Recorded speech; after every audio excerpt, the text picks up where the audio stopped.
Jambo kubwa, sikukuu yoyote katika Uislamu lengo lake ni kufurahia na kusherehekea. Lakini Uislamu ndio dini pekee imefundisha mipaka na wajibu wa msherehekeaji na mfurahiaji.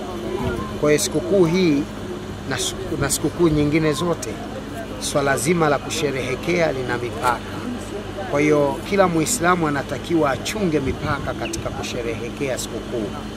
Moja ya mipaka ambayo anatakiwa kuchunga ni kusherehekea sikukuu hii kwa utaratibu aliouagiza Mwenyezi Mungu kupitia Mtume Muhammadin sallallahu alaihi wasallam, na tusisherehekee tunavyotaka sisi, kwa maana ya kwamba tusifanye maasi, tusije tukawaudhi watu kwa sababu ya furaha yetu, tusije tukawakera watu kwa sababu ya furaha yetu.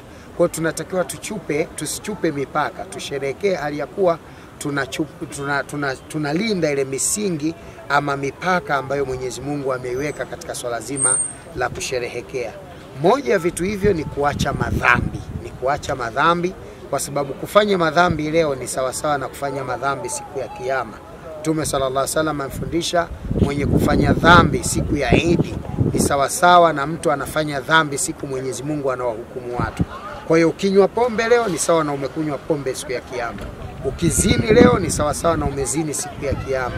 Ukifanya maasi na madhambi yoyote mchana wa leo na siku hizi tatu zaidi ni sawa sawa na umefanya dhambi hiyo siku ya Kiyama. Kwa hiyo jambo kubwa ninalowahusia, kwanza Waislamu wahakikishe wanasherehekea sikukuu hii kwa misingi iliyowekwa na Mtume sallallahu alaihi wasallam kwa amri ya Mwenyezi Mungu na mipaka tuliowekewa katika Uislamu. Iwe sikukuu yenye manufaa na maslahi kwa nafsi zetu na jamii zetu zinazotuzunguka, ili ionekane kweli sikukuu hii ni Waislamu. Lakini pia Waislamu washerehekee sikukuu hii kama funzo kwa jamii zingine, kuonyesha namna gani Uislamu unavyoweza kufurahia jambo na ukichunga mipaka ya Mwenyezi Mungu na kuleta ile umoja na mshikamano.